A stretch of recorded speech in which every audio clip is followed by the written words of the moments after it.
We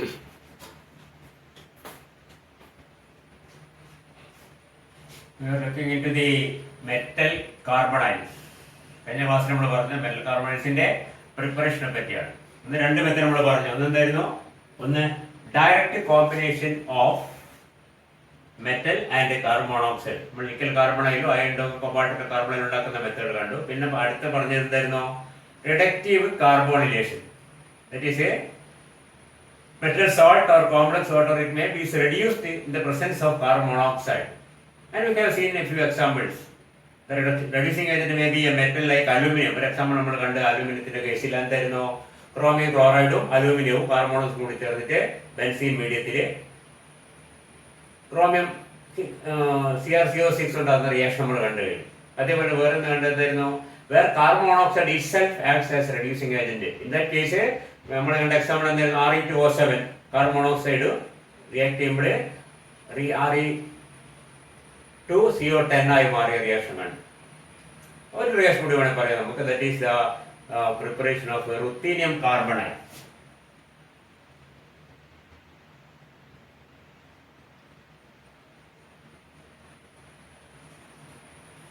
ruthenium carbonyl react with എന്തായിട്ടാണ്? Carbon monoxide of course. And here the reducing agent is a hydrogen. ഞാൻ നേരത്തെ പറഞ്ഞു reducing agent may be an active metal, it can be a hydrogen or it can be carbon monoxide itself. So in the case of this reaction, നമ്മൾ നോട്ടുള്ള reaction ആയി you can see that ACAC നിങ്ങൾ നേരത്തെ കണ്ടിട്ടാവും. Acetyl acetone CH3 CO CH2 CO acetyl acetonate അതിന്റെ anion ആണ് സാധാരണ ഇവിടെ ഇൻവേർഡ്. RUACAC ഇത്ര എന്ന് പറഞ്ഞാൽ ruthenium combined with 3 molecules of a acetyl acetonate ion. അത് ഡീഹൈഡ്രോജനേറ്റ് ചെയ്യുമ്പോൾ കിട്ടുന്ന ആനയോൺ ആണ് അസെറ്റോൺ. മറ്റു വെതർ ഉണ്ട് and hydrogen react together to form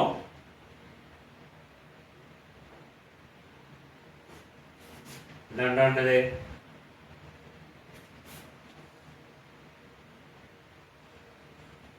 Ru3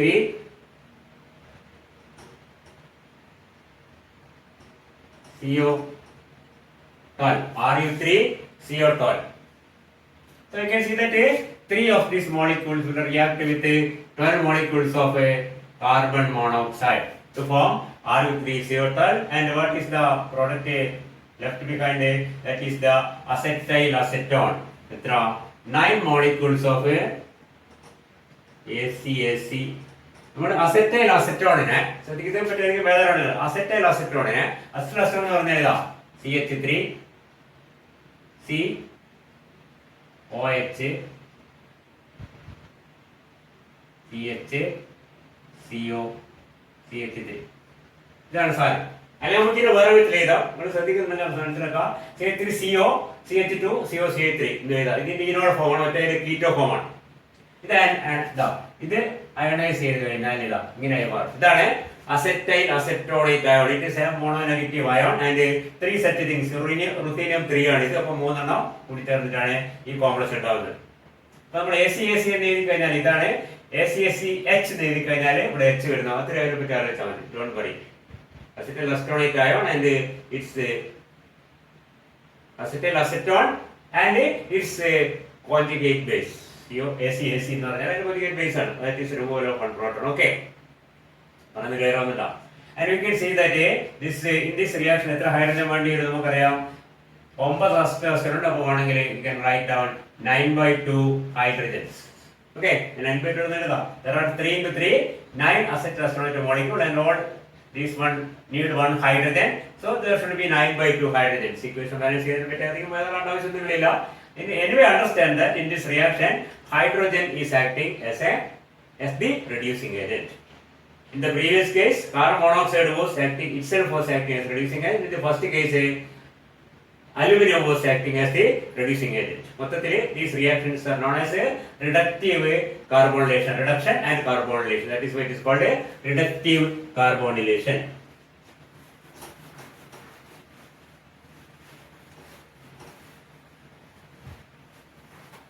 Okay,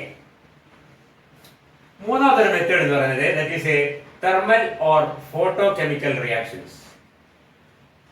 okay, എന്തിനാണ് നമ്മളിപ്പോ പറയുന്നതിനെ പറ്റിയാണ്. Different methods of preparation of a metal കാർബണൈഡ്സ്.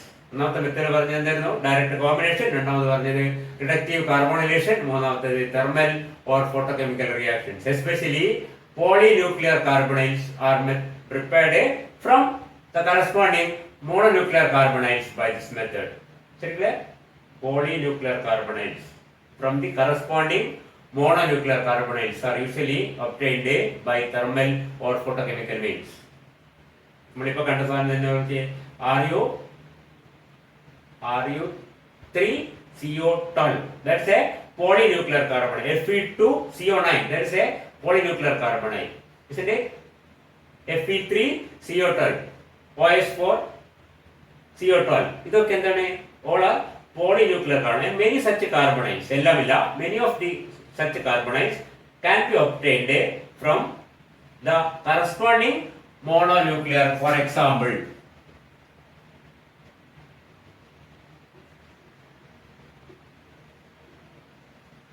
from FeCO5 we can get a Fe2CO9. Fe2CO9 can be obtained from FeCO5 by, say, photochemical means. Radiating with this UV radiation, you dissolve this in a particular solvent and radiate with the suitable solvent. Suitable solvent and radiate with the UV light.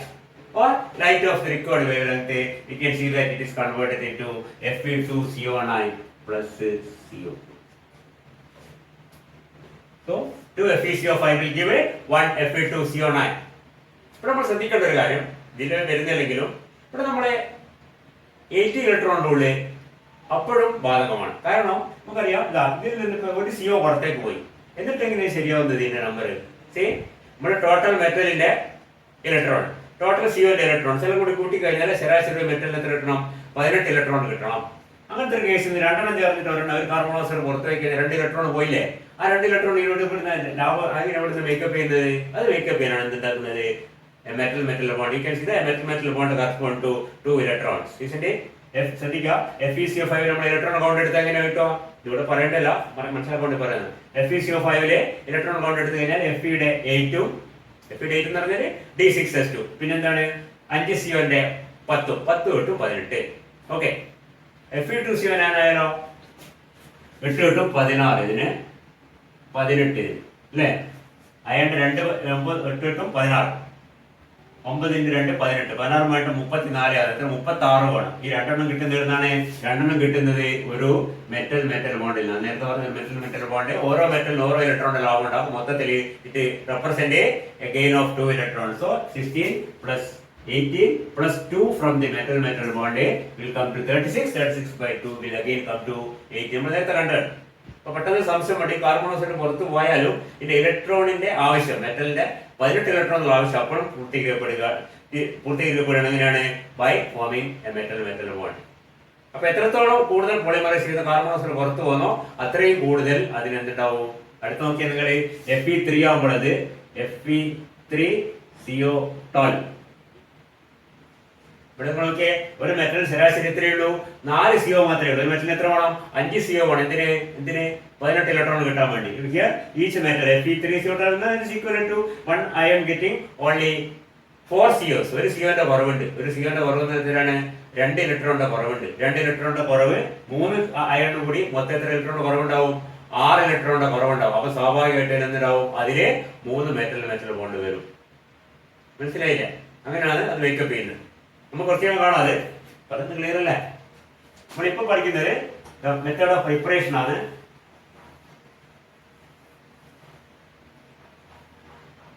You can see that the thermal decomposition of a FeCO5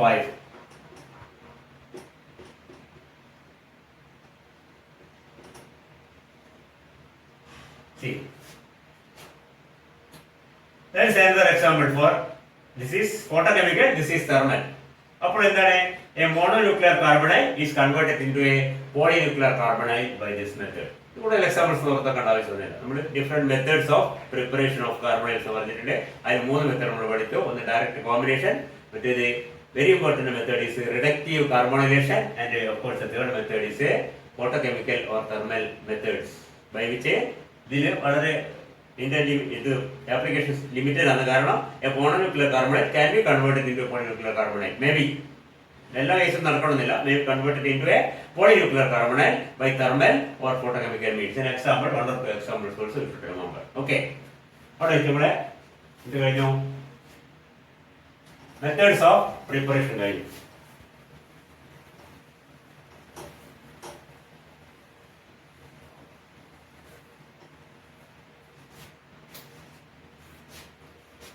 ഇനി അടുത്തത് syllabus എടുത്ത് നോക്കിയാൽ കഴിഞ്ഞാൽ കാണാം. അടുത്ത point എന്താ പറഞ്ഞിരിക്കുന്നത്?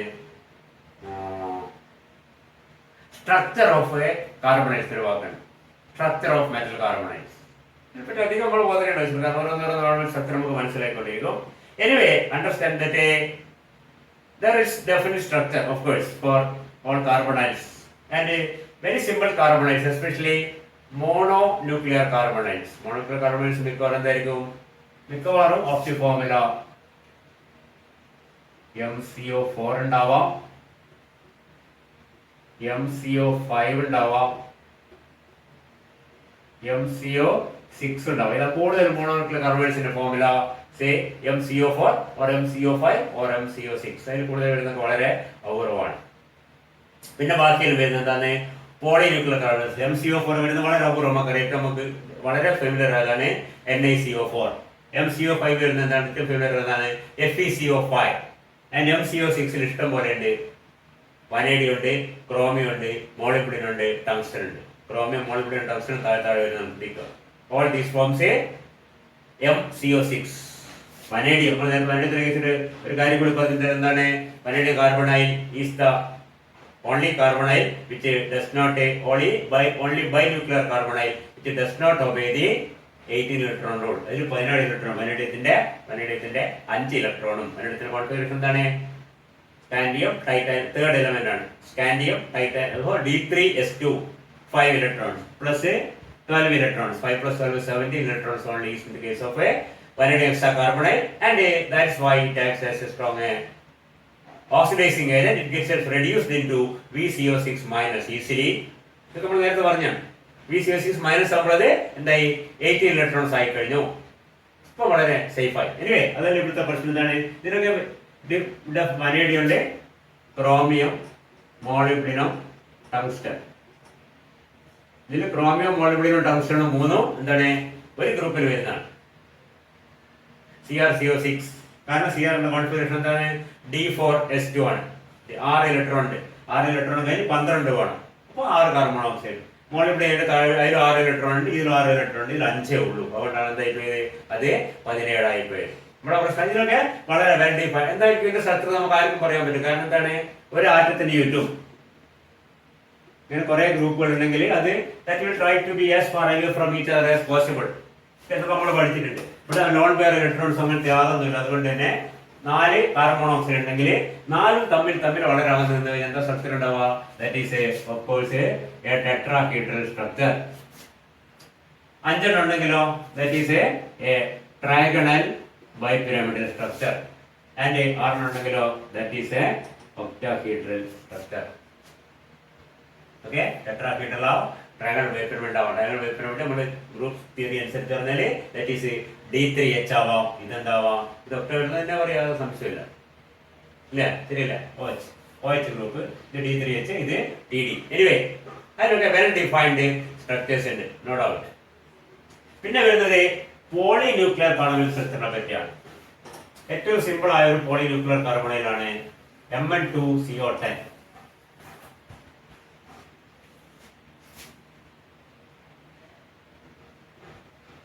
നമ്മളിപ്പോ പറയുന്നതിനെ പറ്റിയാണ് സ്ട്രക്ചർ ഓഫ് മെറ്റൽ കാർബൺ. വളരെ കോമൺ ആയ കുറച്ച് കാർബണൈസ് സ്ട്രക്ചറിനെ പറ്റി മാത്രം മനസ്സിലാക്കിയാൽ മതി. Mn2CO10 സ്ട്രക്ചർ എന്താണ്? Each manganese is surrounded by 5 carbon monoxide molecule. And you can see that this is a structure will be something like this.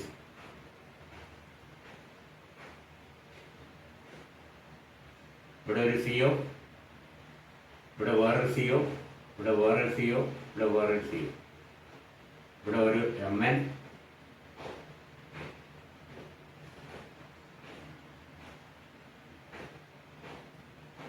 CO, CO, CO, CO, CO. ഇവിടെ വേറെ ഇതാണ് ഏകദേശം കാരണം ഏകദേശം ഒക്ടായിട്ടുള്ള രണ്ട് ഇൻവോൾവ്മെന്റ്. ഒരു മാംഗനീസ് ബോണ്ട് നമുക്ക് കാണാം ഇവിടെ, ബാക്കി 5 CO കാണാം. ശ്രദ്ധിക്കുക, ഞാൻ നേരത്തെ പറഞ്ഞ പോയിന്റ് ഓർക്കുക. ഈ വരെയും ഒക്കെ യഥാർത്ഥ വര എന്താണ്? യഥാർത്ഥത്തിൽ ഇങ്ങനെ വരും. മനസ്സിലായില്ല? അങ്ങനെ വരച്ചാലും സ്ട്രക്ചർ, അതാണ് കുറച്ചുകൂടി നീറ്റായിട്ട് സ്ട്രക്ചർ വരുന്നത്. പറയുന്നത് ക്ലിയർ ആവുന്നില്ലേ? ഏതെങ്കിലും ഒരു ക്ലാസ് കാണും എന്തെങ്കിലും പറയുന്നത് മനസ്സിലാവുന്നില്ല, എന്തെങ്കിലും ചോദിക്കണം കേട്ടോ, വിളിച്ചു ചോദിക്കാം എപ്പോഴും. One manganese is there, is surrounded by 1, 2, 3, 4 COs. CO, CO, CO, CO, and of course the 5th CO. അപ്പോൾ ഒക്ടാഹൈഡ്രന്റെ 6ാമത്തെ കോർണർ എടുത്തേക്ക് പോകും. 6ാമത്തെ കോർണർ നേരെ അടുത്ത മാംഗനീസിലേക്ക് പോകും. അവിടെയും 1, 2, 3, 4, 5 CO വരും. CO, CO, CO, CO, CO. So this is the structure of a manganese carbonide or Mn2CO10 dimanganese decacarbonide. Dimanganese decacarbonide Mn2CO10 structure ഇങ്ങനെയാണ്. രണ്ട് square പിരമിഡുകൾ ഇങ്ങനെ ഓപ്പോസിറ്റ് ആയിട്ട് വെച്ച പോലെ. ഇത് സ്ക്വയർ പിരമിഡ് ആണ്, അതിന് നേരെ തിരിച്ച് മറ്റേ മനസ്സിലാണ് പറയുന്നത്. ഇത് സ്ക്വയർ പിരമിഡ് ആണ്. ഈ മാംഗനീസ് ഇല്ല എങ്കിൽ ഒരു മാംഗനീസ് അതിന് ചുറ്റും 4 കാർബൺ മോണോക്സൈഡ്, 1 മേലെ, അതേപോലെ തന്നെ താഴെ വെച്ച് ഈ 2 മാംഗനീസും കൂടി കണക്ട് ചെയ്ത് കഴിഞ്ഞാൽ മനസ്സിലാകുന്നില്ല, കണക്ട് ചെയ്ത് കഴിഞ്ഞിട്ട് Mn2CO10 സ്ട്രക്ചർ കിട്ടും. 2 square pyramids facing each other. അതിന്റെ ബേസ് അടുപ്പിച്ച് തൊട്ട് വെക്കത്തെ കുറച്ച് വിട്ടിട്ട്, മനസ്സിലായില്ലേ? ഒരു സ്ക്വയർ പിരമിഡ് വലുതാ.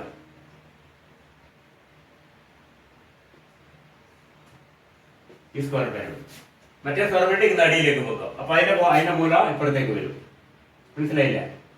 അടുത്ത സ്ക്വയർ പിരമിഡ് 1, 2, 3, 4, എന്നിട്ട് ഇതിന്റെ സെന്റർ തമ്മിൽ കണക്ട് ചെയ്തിട്ടുണ്ടാവും. മനസ്സിലായില്ലേ? Something like this. 2 square pyramids, base of which is facing each, not touching, facing each other at a distance. ഈ ഡിസ്റ്റൻസ് എന്താണ്? മാംഗനീസ് ബോണ്ടിന്റെ അടുത്തായിരിക്കും ആ ഡിസ്റ്റൻസ്. ശരിയല്ലേ? മാംഗനീസ് ഡിസ്റ്റൻസ് എത്രയാണോ ആ ബോണ്ട് ലെങ്ത് ആണ് അവിടെ വരുന്ന ആ രണ്ടിന്റെ ബേസ് തമ്മിൽ. ഇത് മേലോട്ട് സ്ക്വയർ പിരമിഡ്, മറ്റേ താഴോട്ട് സ്ക്വയർ പിരമിഡ്. അതാണ് അതിന്റെ സ്ട്രക്ചർ ആര് വരുന്നത്? Mn2CO10. Okay, Mn2CO10. And you know in Mn2CO10 there is no bridging carbon monoxide. ശ്രദ്ധിക്കുക, bridging carbon monoxide ഇതിലില്ല. CO2CO8 ഉണ്ടാവും. CO2CO8 നമ്മൾ നേരത്തെ പറഞ്ഞു 2 സ്ട്രക്ചേഴ്സ് ഉണ്ട്. ഒന്നെന്താണ്? ഇത് വായിക്കുന്നതാണ്.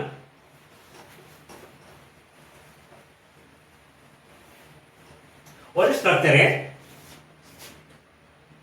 CO then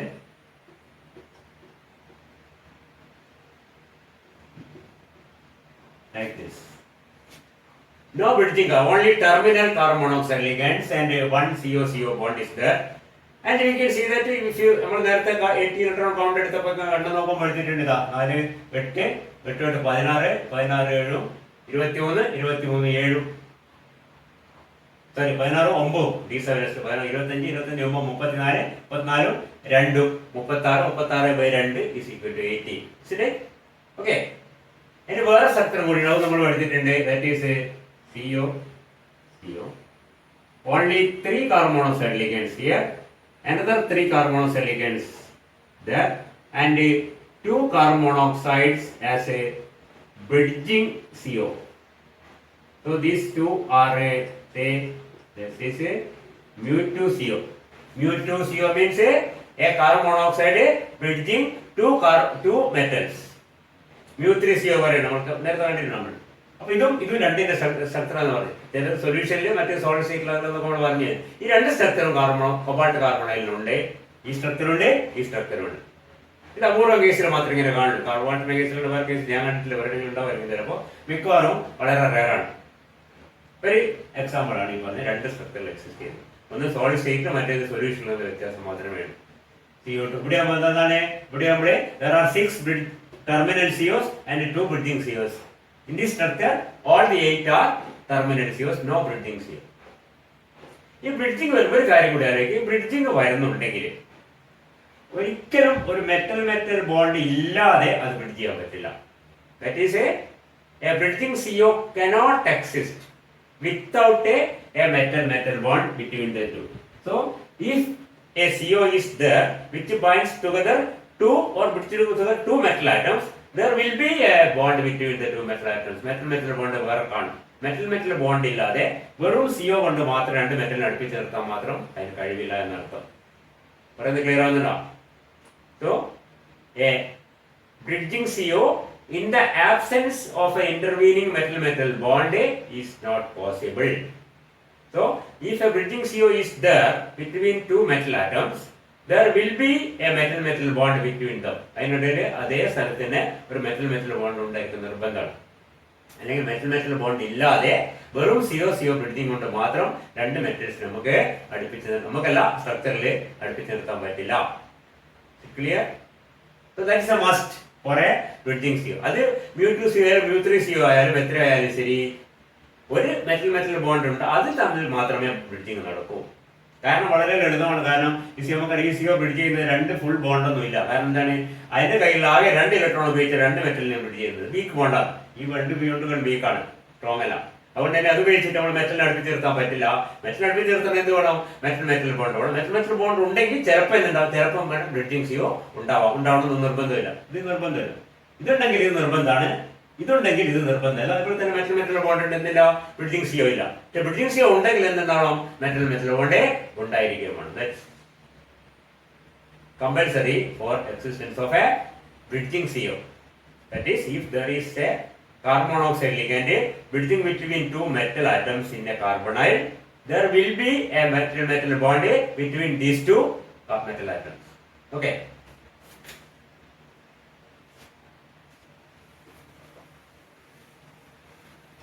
നമ്മൾ അയണിന്റെ കേസിലേക്ക് വന്നാൽ അയണിന്റെ രണ്ട് പ്രധാനപ്പെട്ട പോളിന്യൂക്ലിയർ കാർബൺ ഒന്ന് Fe2CO9 ആണ്, മറ്റേത് Fe3CO12.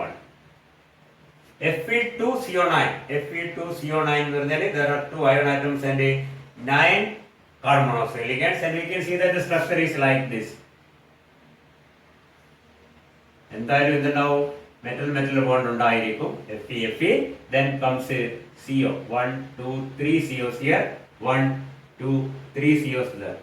All these ligands, carbon monoxides are terminal carbon monoxide ligands. Okay.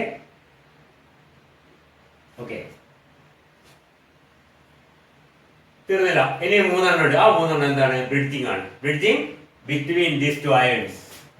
രണ്ടെണ്ണം വരക്കണം. മൂന്നെണ്ണം വരക്കണമെങ്കിൽ രണ്ടെണ്ണം ഒരു സൈഡിൽ വരക്കണം. അതാണ് നിങ്ങളുടെ ചിത്രത്തിലൊക്കെ നമ്മൾ കുറച്ച് മാറ്റിട്ട് ഇങ്ങനെ വരക്കും. ഒരു CO, വേറൊരു CO ഇപ്പുറം വരക്കുക, അങ്ങനെ വരും. Okay. So two bridging COs, and of course the third can be drawn below. ഇതൊക്കെ വരച്ച കാര്യം മനസ്സിലാക്കേണ്ടത്, ഒന്ന് താഴെ രണ്ട് പേരെയല്ല 3 CO ഉണ്ട്. മനസ്സിലായില്ലേ? പിന്നെ ഇവിടെ കുത്തല വരച്ചു കഴിഞ്ഞാല് you can see that Fe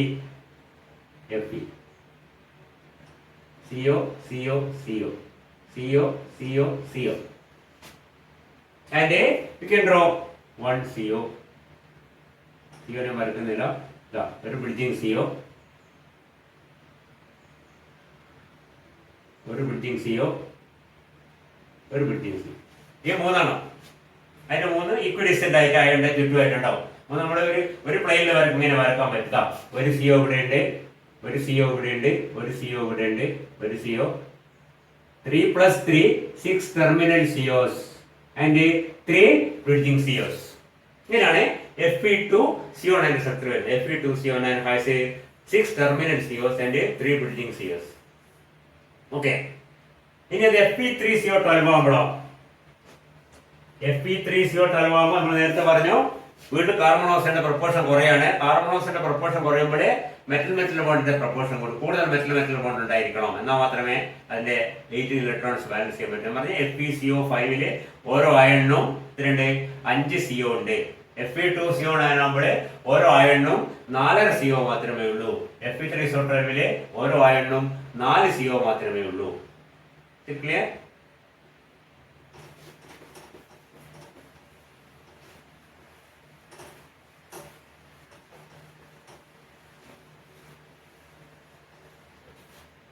And in Fe3CO12 we have a triangular array of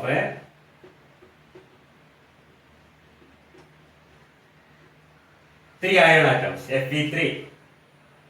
ഇനി CO12 നമുക്ക് എളുപ്പത്തിൽ വേണമെങ്കിൽ 4 ഇവിടെയും 4 ഇവിടെയും 4 ഇവിടെയും വരച്ചപ്പ് ചെയ്താൽ അതല്ല അതിന്റെ structure. You can see that there are 3 here, 3 here and 4 here.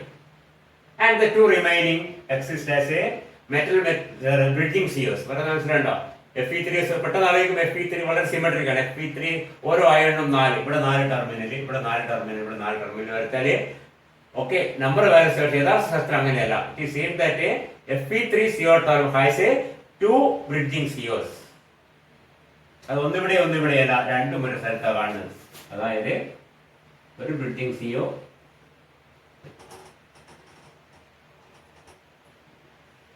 രണ്ടാമത്തെ ബ്രിഡ്ജ്, ഒരു CO ഇവിടെ, മറ്റേ CO.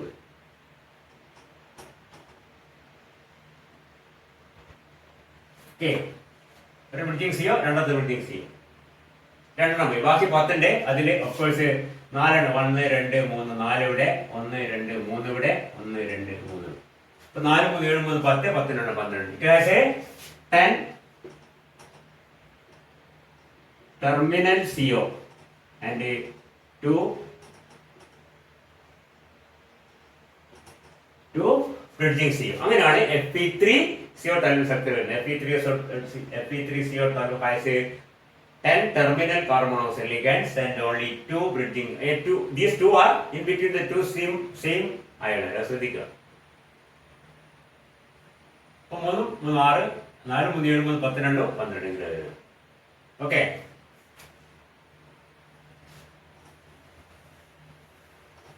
ഇതേ സ്ഥാനത്ത് we can see that അയണിന്റെ താഴെ വരുന്നത് എന്താണ്? Period iron, cobalt, ruthenium, rhodium, osmium ഇവിടെ. ഈ ഓസ്മിയത്തിന്റെ കേസ് എടുത്ത് OS3 നമ്മൾ നേരത്തെ കണ്ടിട്ടുണ്ട്. OS3CO12 അല്ലെങ്കിൽ അതിന്റെ മേലെ വരുന്ന RU3CO12, അതിന്റെ മേലെ വരുന്ന നമ്മുടെ ഈ പറഞ്ഞ Fe3CO12 മനസ്സിലായി? Iron, cobalt, ruthenium, osmium, period iron താഴെ റുത്തീനിയം, അതിന്റെ താഴെ ഓസ്മിയം വരുന്നത്. And in the case of ruthenium and osmium carbonyls of the same formula, they formula 3 മെറ്റലും 12 carbon monoxide. It is same that these two molecules have only terminal COs. അതിൽ എന്തില്ല? Bridging ഇല്ല. പറയുന്നത് clear ആണ് നിങ്ങൾക്ക്? ഒരേ ഗ്രൂപ്പിൽ വരുന്ന ഒരേ ഫോർമുല ആണെങ്കിലും അയണിന്റെ കേസ് വരുമ്പോൾ 2 ബ്രിഡ്ജിങ് CO ഉണ്ട്, ബാക്കി 10 ടെർമിനൽ CO ആണ്. റുത്തീനിയത്തിന്റെ ഓസ്മിയത്തിന്റെ കേസ് വരുമ്പോൾ all the 12 carbon monoxide ligands are found to be terminal COs, meaning 4 + 4 + 4. അവിടെ വളരെ സിമെട്രിക് ആണ്. 3 റുത്തീനിയോ 3 ഓസ്മിയമോ ഇങ്ങനെ ട്രയാങ്കുലർ അറേ, ഓരോന്നിന്റെയും കൂടെയും 4 CO വെച്ചിട്ട്. മനസ്സിലാണ്ടോ? അപ്പൊ മറ്റേ M3CO12 no bridging COs, only terminal COs. Here M3CO12 has a 2 bridging COs and only 10 terminal COs. എന്തായിരിക്കും അതിന്റെ കാരണം? നമുക്ക് എക്സ്പ്ലനേഷൻ കൊടുത്താൽ വളരെ സിമ്പിൾ ആണ്. As the metal atom becomes larger and larger, the stability of a bridging carbonyl ligands become less and less. ഈ metal വലുതാനുസരിച്ച് നമ്മുടെ ദൂരം കൂടി കഴിഞ്ഞാൽ കാർബൺ രണ്ടിനും ബ്രിഡ്ജ് നിർത്താനുള്ള സാധ്യത കുറവാണ്. So bridging CO is found always with a small metal atoms, and the metal atom becomes larger, especially when we go to the second transition series or third transition series. അതായത് 3D വരെ 4D 5D എത്തുമ്പോഴേക്ക് അവിടെയുള്ള മെറ്റലിന്റെ size of course becomes larger, and two large metal ions cannot be bridged together by a carbon monoxide ligand. So the possibility of bridging CO decreases with the increasing size of the metal atom. And a good example can be cited like this: Fe3CO12, Ru3CO12 and OS3CO12. All these ones have the same formula and they belong to the same group, but in the case of iron carbonyl there are 2 bridging COs, and in ruthenium and osmium carbonyl of this formula there is no bridging CO. Then നമ്മൾ Fe തകിലും കാണാം. Fe2CO9, OS2CO9. In Fe2CO9 എത്ര bridging CO ഉണ്ടായിരുന്നു? There were 3 bridging COs. Fe2CO9 രണ്ടായണിന്റെ മോളും 3 carbon monoxide, ബാക്കി ബാക്കി 3 CO bridging ആയിരുന്നു. അതേ ഗ്രൂപ്പിൽ വരുന്നതാണ് ഓസ്മിയത്തിന്റെ അതേ ഫോമിലുള്ള ഒരു carbon island. and it is seen that there is only 1 bridging CO in that. ഒരെണ്ണേ ഉള്ളൂ. മനസ്സിലായില്ലേ? എണ്ണം കുറഞ്ഞു. മൂന്ന് ബ്രിഡ്ജിംഗ് ഒന്നുമില്ല, ആകെ ഒരു bridging. Because of the relatively less stability of a carbonyl bridging between two atoms of a larger size. Larger size കൂടുമ്പോൾ കാർബണൈൽ ഗ്രൂപ്പിന്റെ ബ്രിഡ്ജിംഗ് ചെയ്യാനുള്ള കപ്പാസിറ്റി കുറയുകയും ബ്രിഡ്ജിംഗ് സിവന്റെ എണ്ണം കുറയുകയും ചിലപ്പോൾ ഇല്ലാതാവുകയും ഇല്ലാതാവുന്നുണ്ട്, ഇവിടെ ഇല്ലാതാവുന്നുണ്ട്, ഇവിടെ കുറയുന്നുണ്ട്. Okay, that may be due to larger size. Large sized metal atoms cannot be bridged together by CO. കാരണം സൈസ് കൂടുന്നതനുസരിച്ച് ഈ ബോണ്ടിന് വളരെ ലെങ്ത് കൂടെ ബ്രിഡ്ജ് വളരെ അൺസ്റ്റേബിൾ ബ്രിഡ്ജായി മാറും. അപ്പോൾ കൂടി മനസ്സിലാക്കും structure of A polynuclear carbonyls. There is possibility of a bridging carbonyl, but when the size of the atom increases, the possibility decreases. In Fe3CO12, there are 3 bridging COs, whereas in Ru3CO12 and OH3CO12, there are no bridging COs. All these COs are terminal COs. Okay? That's all.